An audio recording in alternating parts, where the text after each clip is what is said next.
So good evening, everybody. My name's Steve Weitzman, and I'm the director of the Herbert D. Katz Center for Advanced Judaic Studies at the University of Pennsylvania. And I have the pleasure of welcoming you to our program this evening, which is part of a larger series entitled Jews and the America to Come.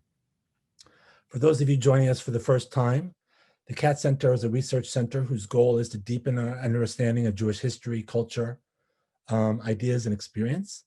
And we see it as part of our mission to share the insights of scholars and intellectuals with the broader community. In our program this evening, our focus has been on the role of Jews in the momentous societal transformations that are now underway in American society, including the Me Too movement, the Black Lives Matter movement, and other developments that are still unfolding. Where do American Jews fit into this transformative period in American history? What are the implications for Jews? These are the questions we're trying to think about together. Tonight's program is focused on the future of America's relationship to Israel. While many of us have been focused on domestic politics these last few months, a lot has been happening in Israel politically and diplomatically. The broader Middle East has been changing. American and American Jewish attitudes to Israel have been shifting in some significant ways. And of course, now we have a new incoming administration and a new US foreign policy to throw into the mix as well. What do all these changes mean for the future of the US-Israel relationship? Well, we have a fantastic scholar here this evening to help us think about this question, Professor Dov Waxman. But before I introduce him, allow me to insert some information and a thank you or two. So first of all, a word about the format of tonight's program. It's going to last about an hour. Professor Waxman will speak for the first half of it, about 30 to 35 minutes. And after that, we'll have time for Q&A for discussion.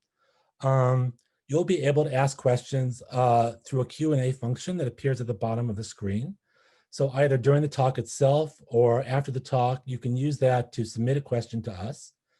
And our Director of Public Programs, Ann Albert, who will appear on the screen after Professor Waxman's presentation, will field the questions and pose the questions on your behalf. In appreciation for your attendance tonight, I also want to make a treat for you, a special invitation to another program that we think will complement this evening's program. With the election behind us, or mostly behind us, we have pulled together a special program this Sunday on November 15th at 1 p.m. to dig a little deeper into what the election means for US policy toward Israel.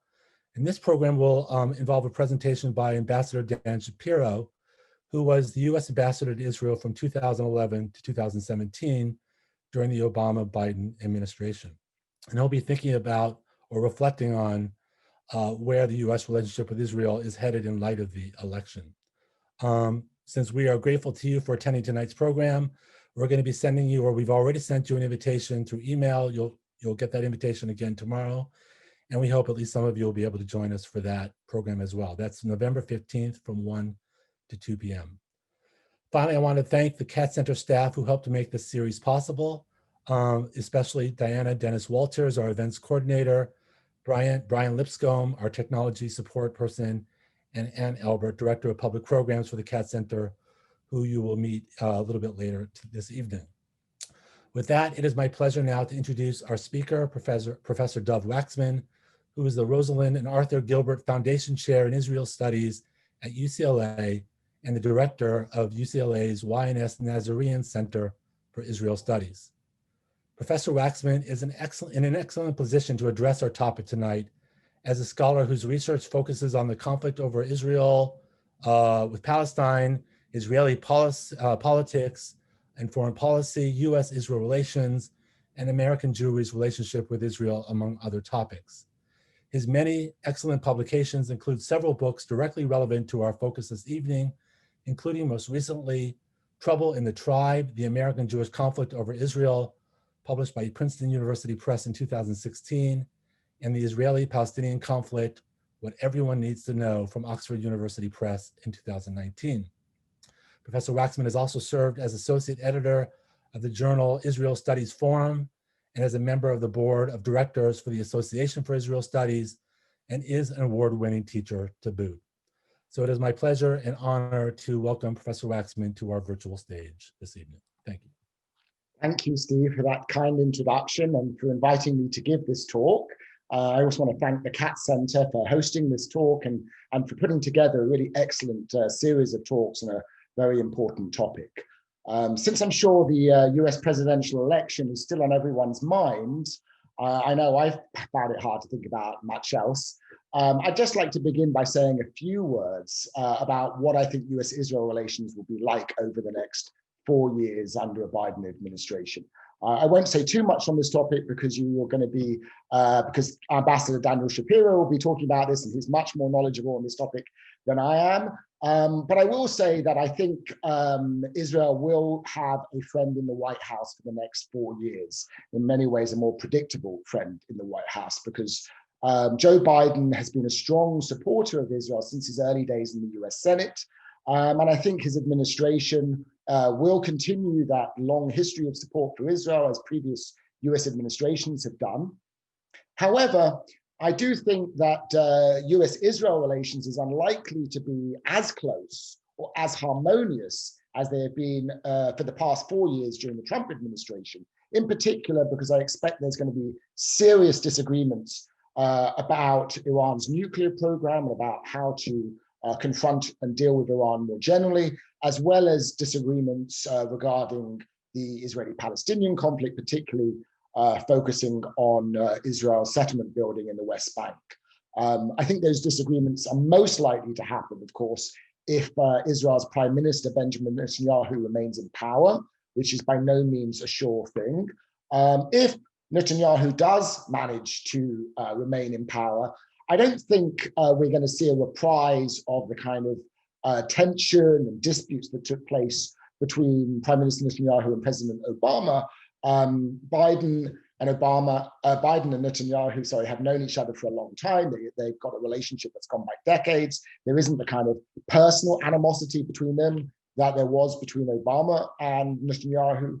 And I think Biden's preference is going to be to try to keep any disagreements that arise private rather than air those disputes in public, as occurred during the Obama administration. I don't think he's going to want to take on Prime Minister Netanyahu directly, particularly if Republicans retain control of the Senate.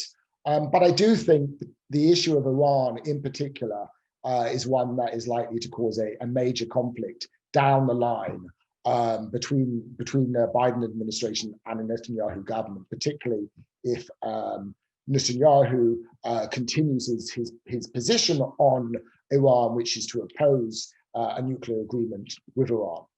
I won't talk about how I think what might happen with regards to the Israeli-Palestinian issue, which I think could also be a source of disagreement between the Biden administration and Israel. But I'd be happy if you have any questions on that subject. I'd be happy to answer that in the Q&A. Basically, I think US-Israel relations will remain close for the next few years, and US strong support for Israel will continue in the short term. But in the long term, however, I think continued strong US support for Israel is less certain. I don't think it's going to end completely, but I do think that supporting Israel will become increasingly controversial domestically and far less guaranteed than it is today. So why do I think this? Well, to understand why America's strong support for Israel in the future isn't such a sure thing, we first of all have to understand the reasons why the United States supports Israel so strongly. And we shouldn't forget that this hasn't always been the case. US-Israel relations weren't always close. For the first 2 decades of Israel's existence, Washington kept Jerusalem at basically arm's length. In fact, when Israel, along with Britain and France, invaded Egypt in 1956, the Eisenhower administration effectively sided with Egypt and forced Israel to withdraw its troops from the Sinai Peninsula. It wasn't really until the Kennedy administration that US-Israel relations started to warm, and it wasn't really until the Johnson and Nixon administration in the late 1960s and early 1970s that US support for Israel really intensified. And the reason for this, or the primary reason for this, was the Cold War. After Israel's swift and stunning victory in the 1967 Arab-Israeli War, American policymakers basically came to see Israel as a useful tool for containing Soviet influence in the Middle East, which was significant among Arab states. So Israel came to be regarded as a strategic asset rather than as a potential strategic liability, as US policymakers first saw Israel in the early 1950s. So as it became seen as a strategic asset, US policymakers provided Israel with more and more diplomatic, economic, and military support.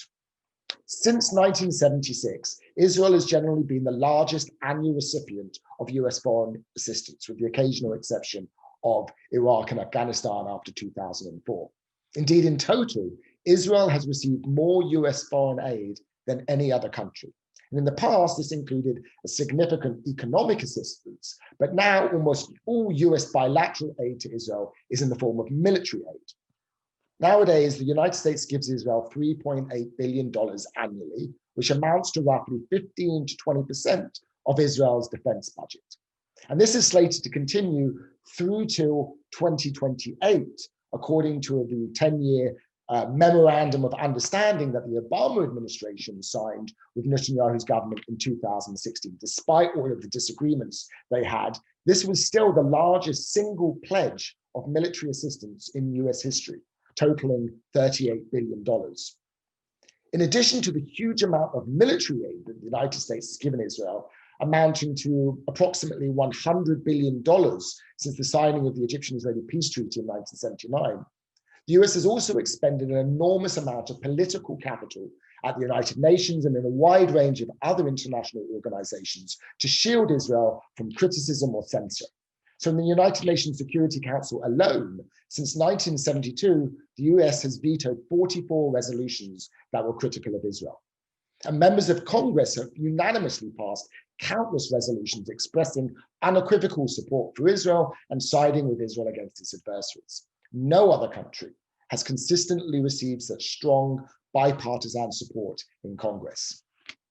Strategic considerations alone can't fully account for this extraordinary level of support, which far exceeds that for any other country, including the United Kingdom, for instance, which also has a special relationship with the US. Now, to be sure, Israel is the United States' closest strategic partner in the world's most unstable region. And the US benefits in various ways from its close relationship with Israel. For example, in areas such as intelligence, military training, military technology, cyber warfare, and cybersecurity. But US support for Israel isn't just about strategic benefits and a shared perception of regional threats, or at least not anymore. For a long time, since I think at least the 1980s, it's also been about domestic American politics. To put it simply, supporting Israel strongly is good politics. Why is that so? First and foremost, it's good politics because American public opinion is very sympathetic to Israel. The American public likes and supports Israel for a whole variety of reasons, such as the popular belief that the two countries share common values, a popular image of Israel as the only democracy in the Middle East, and a view of Israel as a vulnerable, embattled outpost of the West, surrounded by enemies bent on its destruction, a view that I think has become somewhat outdated. In addition, the second major reason that makes supporting Israel good politics in America is the fact that the two of the most politically engaged groups in the United States, Jews and evangelical Christians, are both overwhelmingly pro-Israel. And they're important constituencies in the Democratic and Republican parties, respectively. Though they support Israel for very different reasons, American Jews and evangelical Christians are the most vocal and active domestic constituencies in favor of strong US support for Israel. Their combined political influence is the reason why Israel has become such a salient issue in American politics. More so than any other country, Israel is regularly mentioned in presidential elections, is a standard issue in party platforms. American presidents routinely discuss issues relating to Israel in their speeches and repeatedly vow to maintain its security. And members of Congress refer to Israel in their own campaigns and often demonstrate their support for Israel in legislative actions and public statements. Third, reason why I think supporting Israel makes good politics in the United States is because of the pro-Israel lobby, especially the American Israel Public Affairs Committee, or AIPAC for short. While the pro-Israel lobby has never been as all-powerful as its critics contend, it has, particularly since the 1980s, been able to wield significant political influence in Washington, D.C., partly because of its perceived ability to reward politicians who support its agenda and punish those who are deemed, or who the pro-Israel lobby deems to be, anti-Israel. If you add together broad public support, evangelicals, Jews, and a powerful pro-Israel lobby together, you get strong, consistent, bipartisan US support for Israel. But I think these factors are changing. First, as I will argue, American public opinion toward Israel is changing. Second, American Jews no longer support Israel unconditionally and uncritically. And third, the pro-Israel lobby is now deeply divided and becoming less powerful. And I'm going to elaborate on all of these significant shifts. First, surveys show that Americans in general still support Israel, but there is also a generational divide in support for Israel, with younger Americans, those born after 1980, more likely to be less supportive of Israel and more supportive of the Palestinians than older Americans. It seems that different generations have different views toward Israel, and this may be because they came of age politically during different periods in the country's history. So those Americans who recall Israel's founding, for example, are going to have a very different image of Israel than younger Americans, or those Americans who remember Israel during the 1967, the Six-Day War, or the Yom Kippur War, when it was embattled and vulnerable, are likely to have a very different view of Israel than younger Americans who have come of age during the Second Intifada, for example, and see Israel as a regional power. Since millennials, who tend to be more critical of Israel, are emerging as the largest voting bloc in the United States, I think this is likely to have an effect in the future on US support for Israel. Younger Americans are also more liberal than older Americans and more likely to vote for Democrats. And this contributes to a growing partisan divide in support for Israel. While Israel still enjoys majority support among supporters of both parties, survey after survey shows a widening partisan divide. Until the late 1990s, support for Israel was similar among Democrats and Republicans. But that began to change after 9/11, with a significant increase in Republican support for Israel during George W. Bush's presidency. Although Democrats' opinion of Israel remained pretty steady throughout the 2000s, despite the Second Intifada, the Second Lebanon War, and Operation Cast Lead in Gaza. But more recently, support for Israel among Democrats, and particularly among liberal Democrats, has been declining. A recent poll by the Pew Research Center, for example, found that 55% of Democrats viewed Israel favorably, compared with 74% of Republicans. That's nearly a 20-point gap. And a majority of Republicans, 60%, also had a favorable view of the Israeli government, but only 26% of Democrats. Polling has also shown that Democrats are much less likely to sympathize with Israel in its conflict with the Palestinians. Now, I want to be clear, this doesn't mean that Democrats don't support Israel, as Republicans, and especially President Trump, have been repeatedly claiming.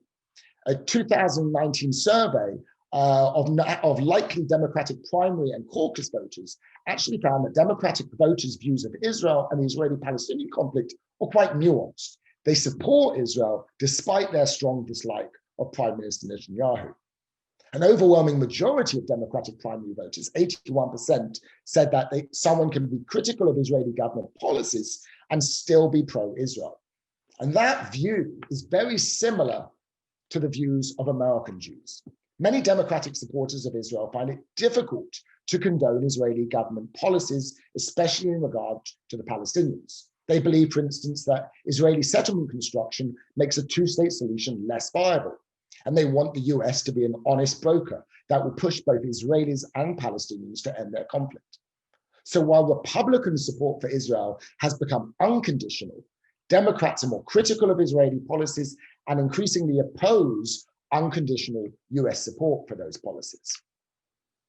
If the partisan divide over Israel continues to widen, and I think with political polarization in the United States, this trend is likely to continue, The bipartisan political consensus in favor of strong US support for Israel will erode in the years to come. And consequently, support for Israel will become increasingly politically controversial rather than a matter of consensus as it has been for a long time. There's already a growing debate between moderates and progressives in the Democratic Party over whether to place conditions on US military aid to Israel, a question that was once politically taboo.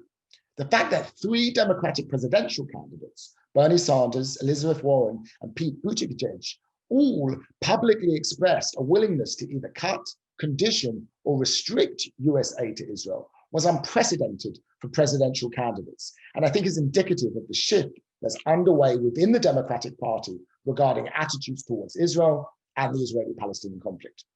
Expressing support for Palestinian human rights and pushing for a shift in US policy on Israel is no longer such a political risk for a Democrat running for the White House.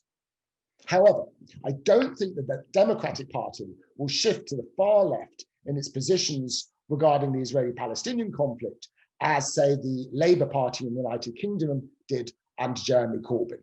To do that, to shift that far, would risk alienating many Jewish American voters and donors whose support the Democratic Party has long relied upon. So instead, I think that the Democratic Party will actually express the views of most American Jews who are still fundamentally supportive of Israel, but also critical of its government's policies, especially towards Palestinians. Indeed, the shifting attitudes of Democrats towards Israel bears some significant similarities with the shifting attitudes of American Jews towards Israel, from unconditional support to a more critical stance, a shift that I explored in my book, Trouble in the Tribe. It's not really surprising that the shift of Democrats reflects this shift that's already taken place within the American Jewish community, if you consider the influence that J Street, the influential Jewish lobby group, has within the Democratic Party. J Street's PAC, JPAC, is a major contributor to Democratic candidates. In the most recent 2020 election, it donated a total of $9 million, including over $2 million to President-elect Biden. The rise of J Street since its establishment in 2008, billing itself as a, quote, pro-Israel, pro-peace movement, is, I think, the most politically significant consequence so far of the dramatic change that has taken place in American Jewish attitudes toward Israel over the past few decades. A change that actually started in the 1980s as a result of Israel's war in Lebanon and the First Intifada. J Street's basic message that, in the words of Jeremy Bani-Me, its founder, you don't have to be non-critical, you don't have to adopt the party line, it's not Israel right or wrong, that message resonates widely within the American Jewish community today. While J Street has benefited from the critical space that has opened up within the American Jewish community concerning Israel, it has also enlarged this space, helping to further legitimize criticism of Israeli policies within the mainstream American Jewish community. To be sure, there is still fierce resistance in some quarters to J Street's message of both supporting and criticizing Israel. And this resistance was most apparent when the members of the Conference of Presidents of major American Jewish organizations rejected J Street's application to join the umbrella group in 2014. Nevertheless, surveys show that for most American Jews today, there's a difference between supporting Israel and supporting its government's policies, especially when those policies are right-wing, as they have been under Prime Minister Netanyahu for the past decade. The old relationship between American Jews and Israel, marked by deference to Israeli governments and acquiescence with Israeli policies, has now become anachronistic. Nowadays, American Jewish support for Israel is no longer automatic or axiomatic, and the old communal taboo against criticizing Israel in public is dead. Increasing numbers of American Jews who are critical of Israel's policies and its conflict with the Palestinians are speaking out and mobilizing politically, especially younger American Jews, as I think is demonstrated by the growth of Jewish anti-occupation groups like If Not Now and Jewish Voice for Peace, which primarily appeal to younger Jews. And it's not just the policies and actions of the Israeli government that American Jews have been criticizing. There's also been growing criticism of the American Jewish establishment's approach toward Israel, and by extension of the hallowed status of Israel in the organized American Jewish community, particularly in its educational institutions, summer camps, and day schools. Although American Jews, for the most part, continue to be committed to Israel, the strength of this commitment and its ability to mobilize political action, especially among the younger generation of American Jews, is much less certain than it once was. Now, there's a scholarly debate over whether there's a generational decline in emotional attachment to Israel, with younger Jews becoming more distant and alienated from Israel. But whether or not this is the case, and I'm happy to weigh in on this in the Q&A, I think it's clear that attachment to Israel no longer automatically translates into support for Israeli government policies.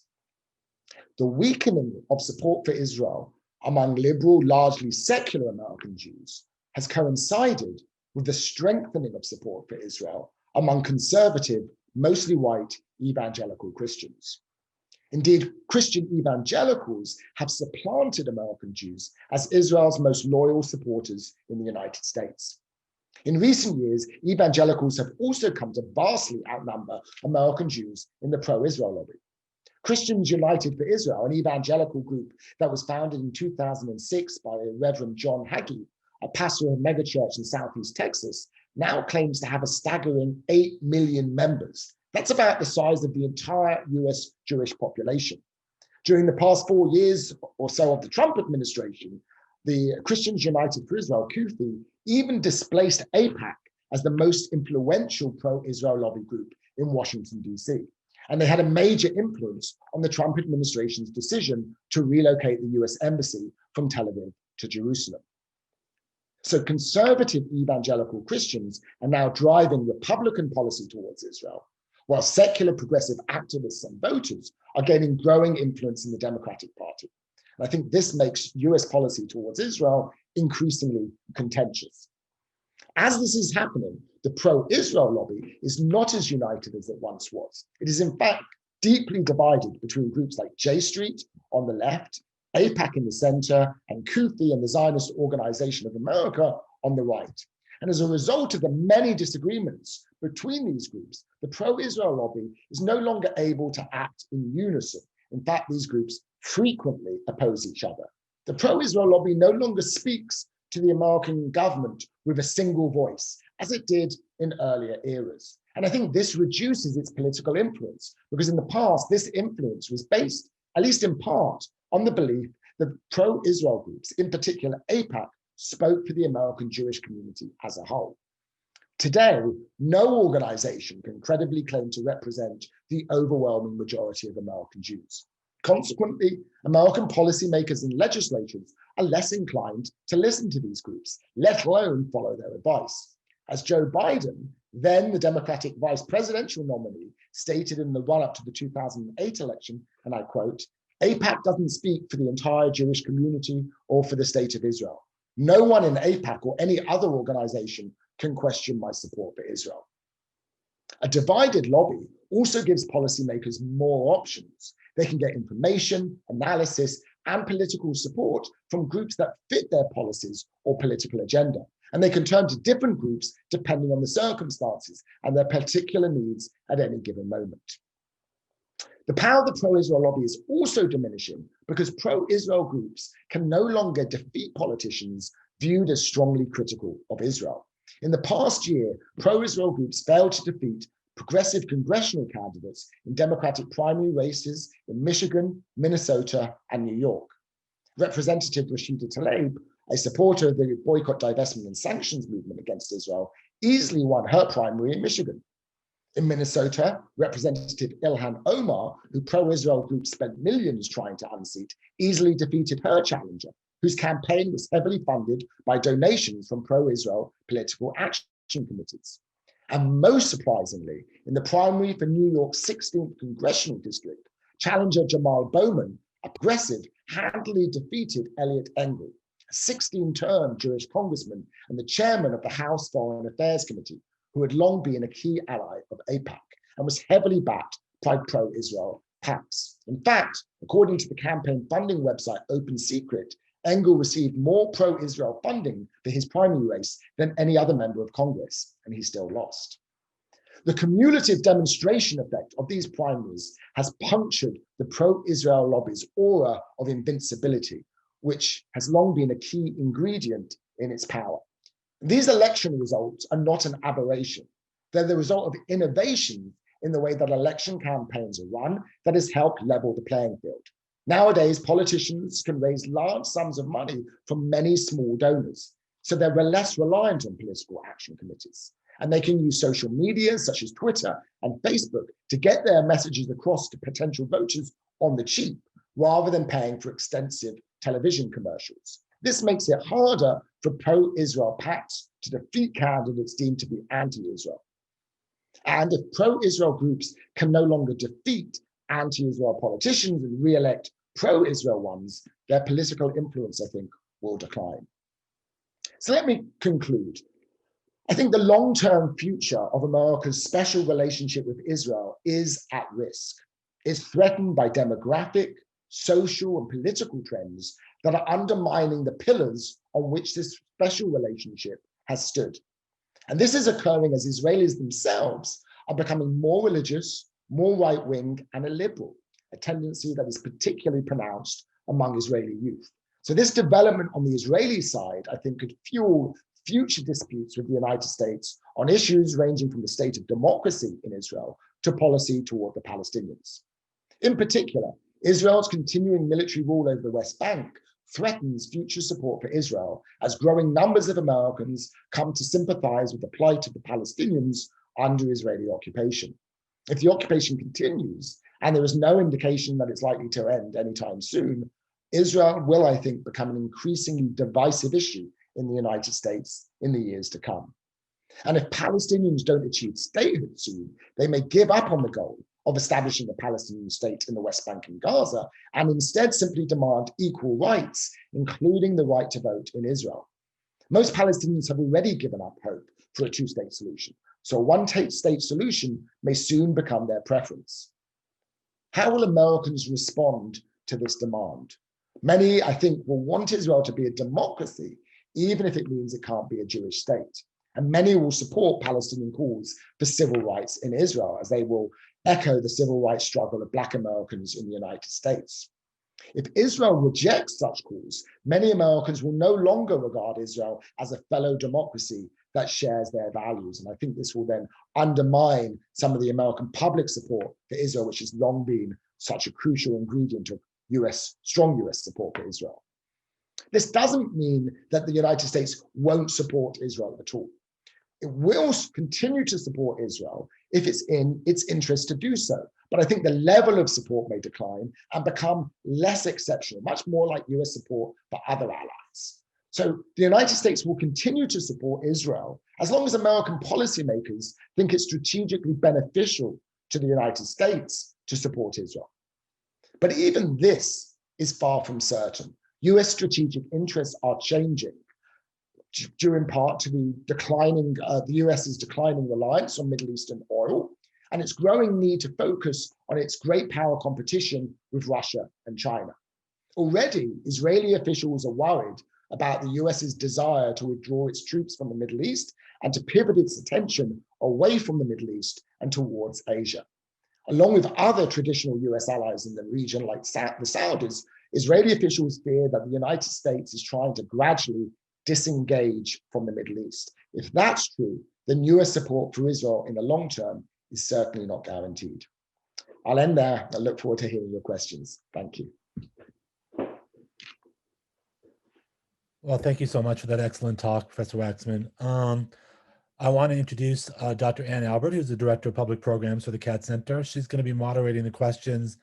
But I think while we give people a chance to use the Q&A function to submit questions, I thought I'd ask a question of my own really quickly.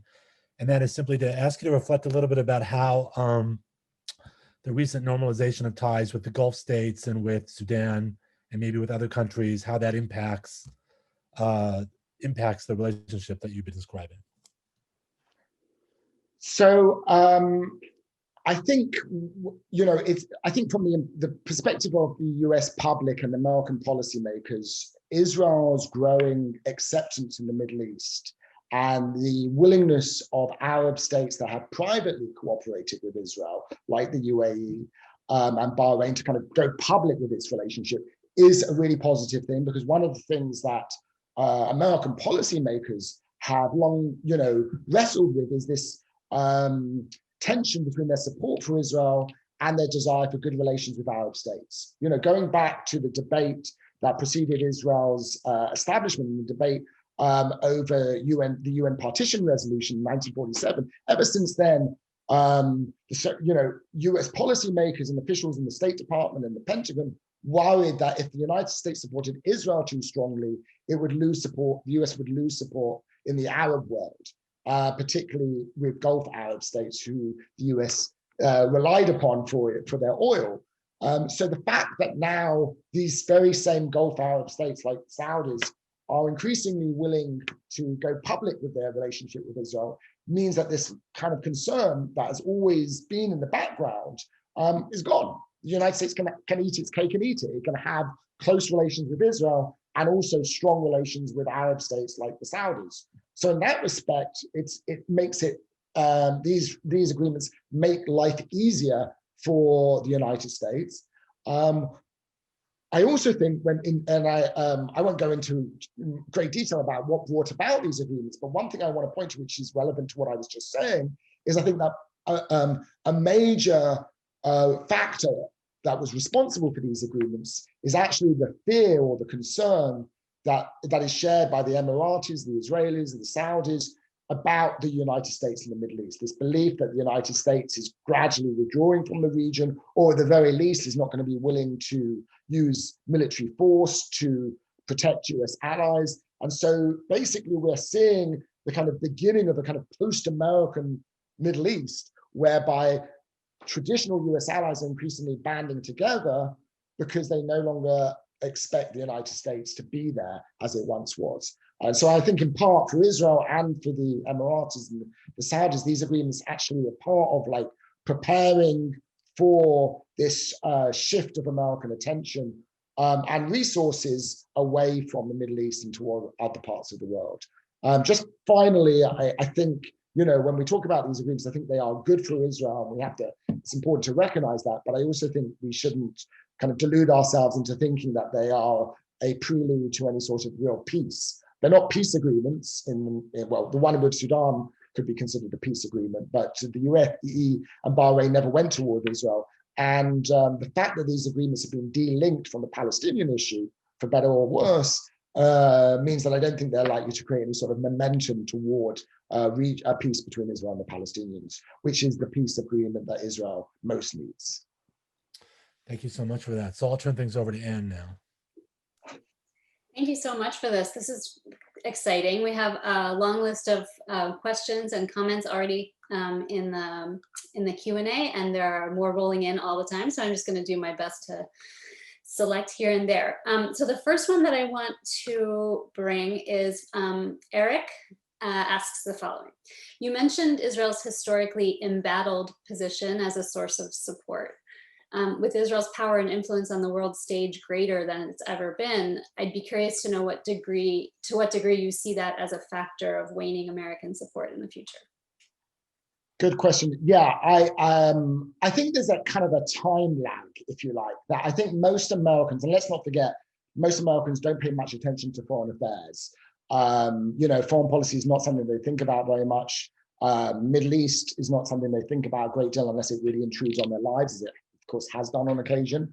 So I think the actual kind of geostrategic reality in the Middle East, and in which Israel is in many ways the most powerful state in the region, militarily at least, that reality is not one that I think has dawned on many Americans. I think there's a kind of disjunction between this view of Israel as this plucky little country, surrounded by enemies, and the reality that actually Israel is no longer surrounded by enemies. It has peace agreements with Jordan and Egypt. It has, as I just mentioned, growing relations with many Arab states. The Arab-Israeli conflict is effectively over, and it has been for a long time. As these regional realities begin to become more common knowledge to Americans, I think that does undermine one of the reasons why the American public has supported Israel. Publics generally support underdogs in some ways. And when Israel was perceived as the underdog, as it was in the 1950s and 1960s and even in the 1970s, then Americans and in fact, many people around the world supported Israel. Now Israel is not perceived. Now Israel is seen as the kind of Goliath, and it's the Palestinians who are seen as the David. There's this kind of role reversal, and I think that definitely shifts perceptions of Israel and weakens the support for Israel among Americans in general. That resonates with how things read around us. There are a number of questions coming in that have to do with this issue of generational change, that younger generations of American Jews are attached differently or less. And so I'll just select a few of them to kind of compile into one question. One of them, Leora, asks if you can expand on your comment regarding generational difference. What factors increase or counteract that trend? Another person, I just need to find the name, Faye asked about whether the birthright program had any impact positively or negatively in that regard. And an anonymous viewer asks if the generational divide has anything to do with younger Jews feeling less of a sense of urgency for a Jewish safe haven. So there's a few different dimensions of that generational difference. I wonder if you can speak to any or all of them. Sure. So yeah, I do think the generation gap, if you like, is significant. It's significant when it comes to Israel, and it's, as we've seen in the recent election, it's significant in American politics more generally, and in politics in general. In fact, not just in the United States, but also in Israel. When I was talking about the generational divide between younger and older Americans, I think the reasons for that are somewhat distinct than the generational divide within the American Jewish community.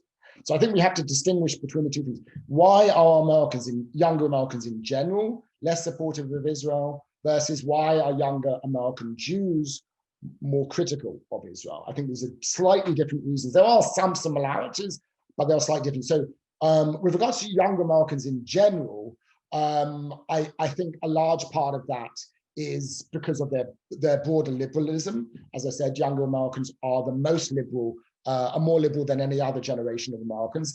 And for them, they who pay little attention to foreign affairs. When they do hear about Israel, it's generally in the context of Israel's wars in Gaza or with Hezbollah. So they see that the lens through which they see Israel is really primarily through the Israeli-Palestinian conflict. That's the lens that they view Israel. And in that conflict, they simply see Israel, for, whether it's entirely accurate or not is, we can, endlessly debate, but they certainly see Israel increasingly as the kind of the oppressor of Palestinians, as the military power, as the dominant side, as the stronger side. And so they have, I think, increasingly embraced that view. Obviously, there are other reasons related to kind of intersectionality. The solidarity with Palestinians has become part of a broader social movement in the United States, which is appealing to younger Americans, particularly younger liberal Americans. And also, I would also note that the younger Americans are the most diverse, ethnically diverse generation.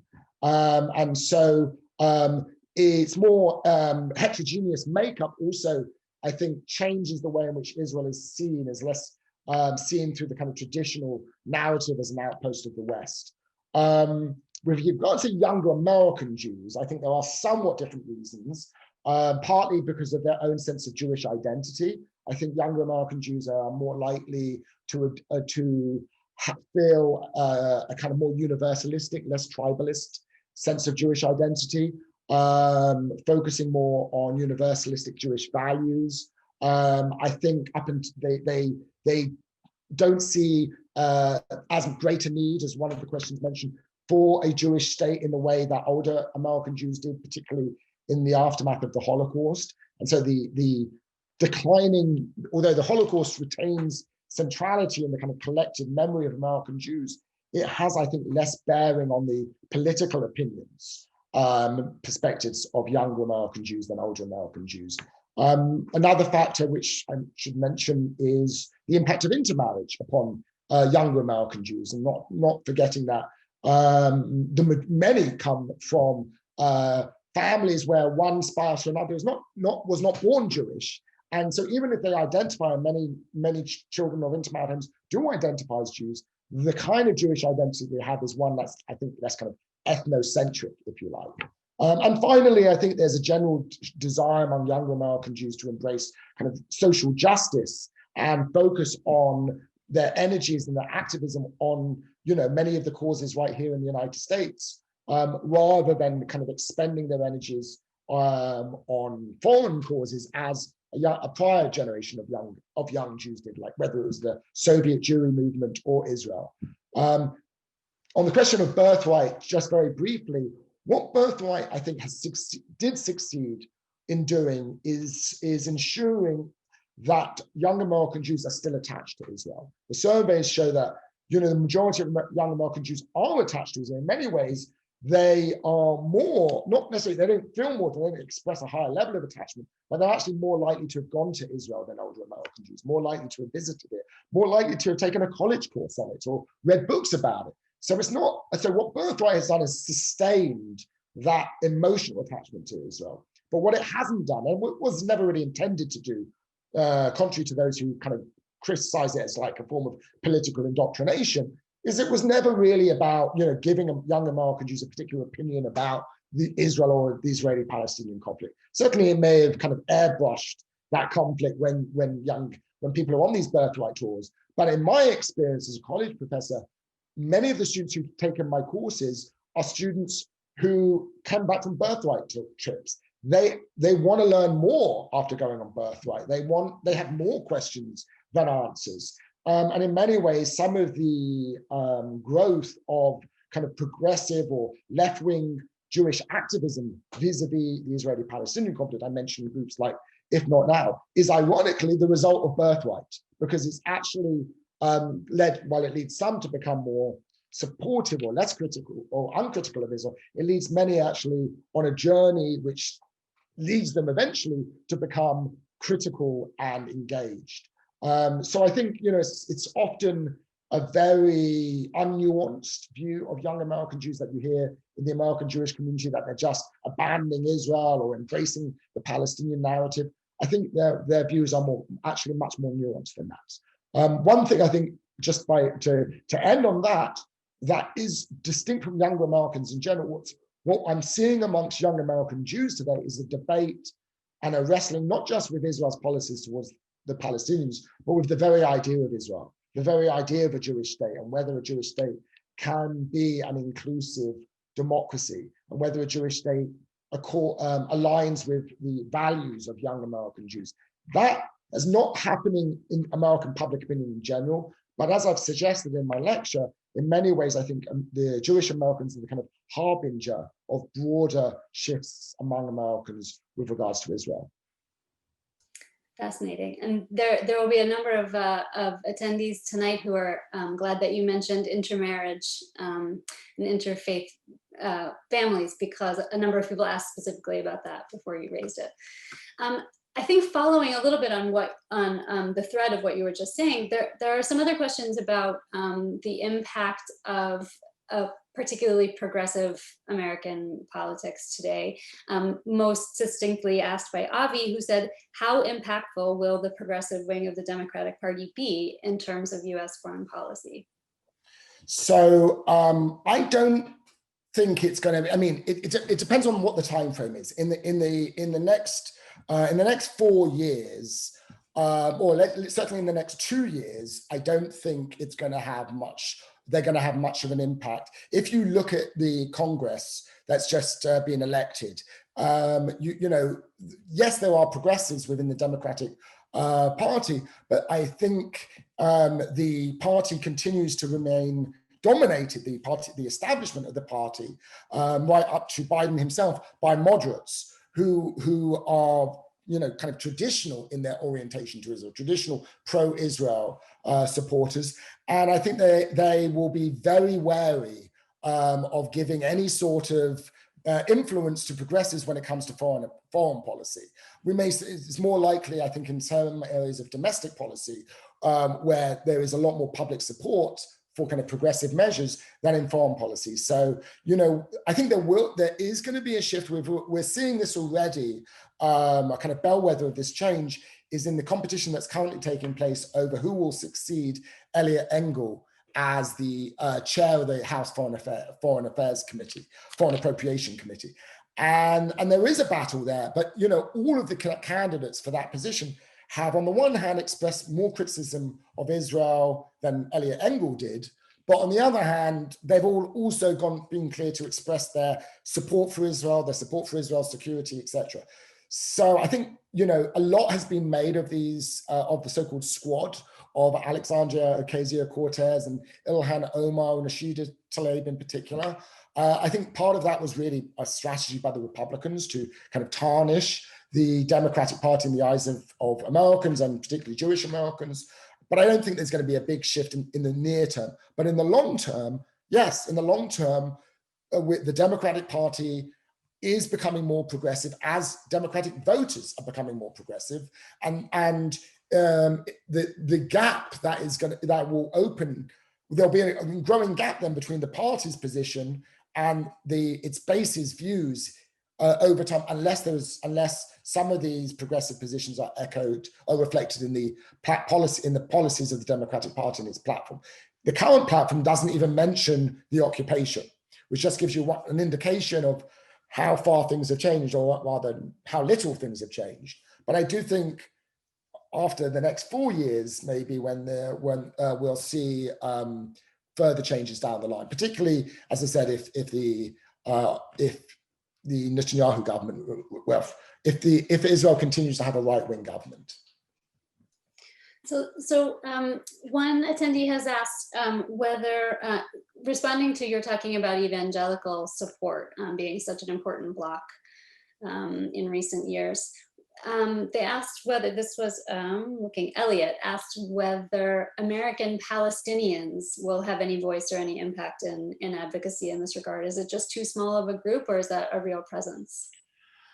Well, I think Palestinian Americans individual, I think where they're having an impact is on places on college campuses, where the Palestinian voices, which for decades were basically completely marginalized or ignored or even silenced, you know, nowadays, although some of those efforts still happening, the fact that, you know, it's much harder, it's much more easier now for Americans to hear Palestinian voices, particularly younger Americans. I think one of the reasons why there's this shift taking place among younger Americans is because they're more likely to be exposed to the Palestinian narrative. They're more likely to meet Palestinian Americans on college camps. So I think there is an impact there, but I think as a community, I wouldn't think they're going to have any sort of larger political influence.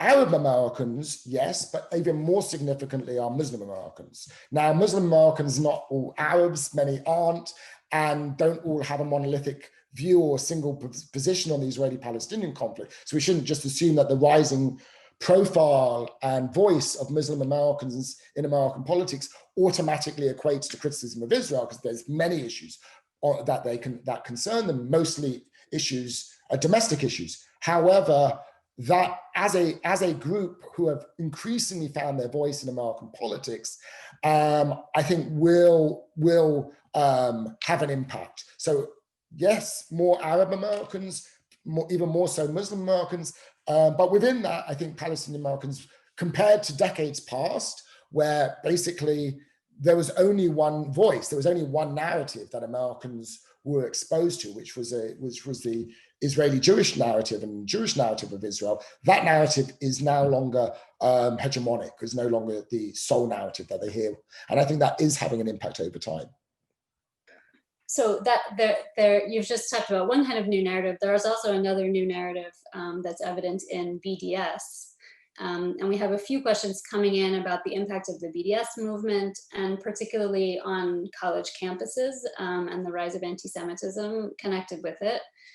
So that's a really big question, but I'll just ask one question verbatim. So Gary asks, as a college professor and with rising anti-Semitism on campuses, what impact is this having on students, Jewish and non-Jewish, along with birthright students? Who else is taking your courses and for what reasons? Okay, so I have a lot to say on this because I'm currently beginning work on a book about the BDS movement, and I've been doing a lot more writing about contemporary anti-Semitism. In terms of the BDS movement, I want to kind of set aside to some extent the association with that with anti-Semitism, because I think that's an equation that many people make in their minds, but is more complicated at the very least than people assume. I think the impact of the BDS movement is vastly overstated. I mean, yes, it has notched some notable victories, if you like, on some politicized college campuses. But those are really, symbolic victories, because they don't actually lead to those universities or colleges divesting themselves from Israeli companies or companies that operate in Israel or in the West Bank. Most students, in my experience, aren't really engaged in this. The kind of very intense, very polarizing Israel-Palestine debate on campus is one that really involves a small number of students, a small number including of Jewish students. Many Jewish students don't want to be involved in it and are actually kind of put off by it. So I think often there's a kind of misleading impression that has been conveyed, particularly to Jewish Americans, about what's actually happening on college campuses because of these high-profile victories in places like Columbia and a few other universities. The vast majority of Jewish students who attend college do so without any real issues, don't experience, this kind of intense conflict that's taking place. That said, I don't want to deny or diminish the severity or the seriousness when anti-Semitic events or attacks have taken place on college campuses. But I don't think that's always simply a result of, BDS resolutions. And recently it's actually been, white supremacist groups or neo-Nazis who have kind of distributed flyers and things on college campuses. And I think more broadly, and, this is a topic for another day, but I think when it comes to the issue of anti-Semitism, the far, far more serious threat, and the one that I think concerns not just young Jewish Americans, but every Jewish American, is the threat from white supremacist groups and from the far right. I'm not denying that there aren't anti-Semitic issues that can arise on the far left, but I think the threat is much greater on the far right. And I think the issue of the BDS movement, while there may be some anti-Semites who support it, and it might create a great deal of discomfort for many young American Jews, and even lead to some ugly name calling and vicious arguments, it should not be seen in any way that is equivalent to the murderous anti-Semitism that American Jews have faced in recent years from white nationalists. It's a really helpful set of distinctions. Thank you. So we should probably start wrapping up soon. I'll just ask a couple of more questions, and I apologize to all the people whose questions won't be read out. There's a really lively list of questions here, and if you've put a question in, rest assured we're going to share them with Professor Waxman. He can see them later. So one of the questions that came up is a kind of general question: whether you have a sense that American Jews know much about the experience of Palestinians, whether this is an area of general ignorance or an area where people are starting to hear stories told. I think in general, I think in general, Jewish Americans know a lot less about Israel than you think they do. When I was doing research for my book, Trouble in the Tribe, and I was looking at, survey data going back years that had been conducted by the American Jewish Committee, and they kind of had these annual surveys of American Jews, I was astounded to realize that, that most didn't know which party Netanyahu belonged to, or they don't know basic things about Israeli history. So I think in general, and as a professor of international relations, I generally think people, it's very easy. It's often college professors, intellectuals, writers kind of overstate the degree to which people know anything about the issues that they write about, right? So I think we generally have to assume a higher level, unfortunately, of ignorance about almost any issue than we might think. When it comes to Jewish Americans, I think young American Jews are more likely, and there's some data to support this, are more likely to be exposed to a Palestinian narrative.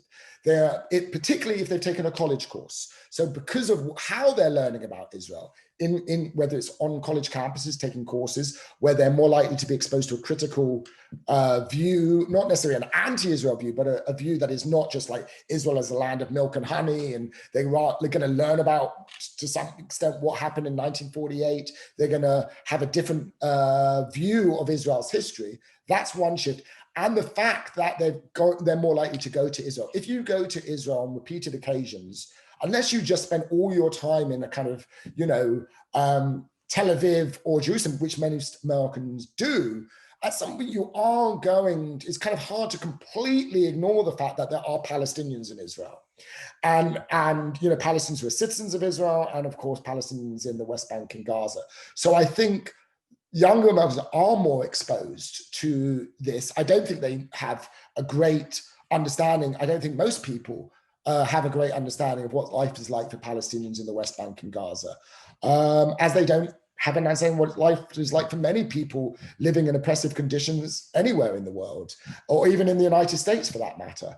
But I do think, relative to past generations, where in the past there was this kind of mythologized, idealized view of Israel, where Israel was seen through rose-tinted lenses, if you like, it was the Israel of Exodus, the novel and movie that captured the American Jewish imagination. Nowadays, younger American Jews don't look at Israel as this kind of Exodus. They don't even know who Paul Newman is. So there's not this kind of view of Exodus. It's rather a much more a view that is really shaped by the media, and the media which focuses primarily on Israel in its conflict with the Palestinians. So when they imagine Israel, they don't imagine, Ali Ben Canaan as Paul, but rather they think of an Israeli soldier at a checkpoint and the Palestinians lining up, trying to get through. And I think that does change the image of Israel in the eyes of young American Jews and young Americans in general. Yeah, in general, it does seem like the image that most people have is much more fraught than it once was. All right, so the last question or set of questions that I want to bring before we finally wrap up brings us back to American politics and our partisan atmosphere, but connecting with it from the perspective of Israeli leadership and their strategies and how they deal with American leaders. So Davida asked why Bibi and AIPAC didn't listen to the warnings that making Israel a partisan issue in America would hurt their cause. And Barbara and Richard ask if you could comment on that alliance between the Republican Party and Netanyahu during the Obama administration and the effort to shift Israel from bipartisan to partisan support. Important questions.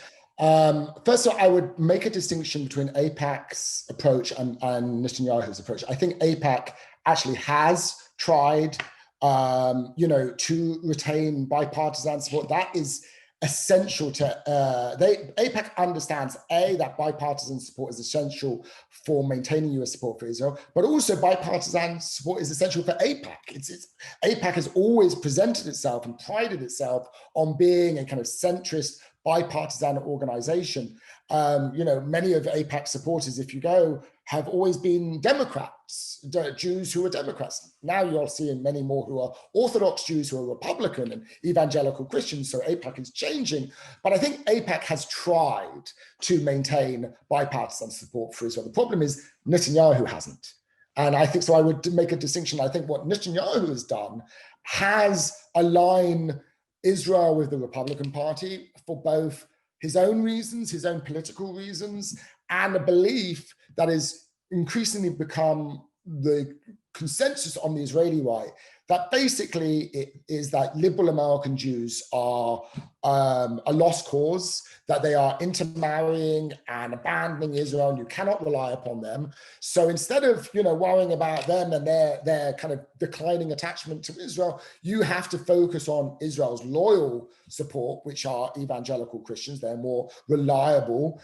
So I think there was that view. And I think Netanyahu personally is in many ways a Republican. I mean, he's the most American of Israeli leaders. He grew up in the United States.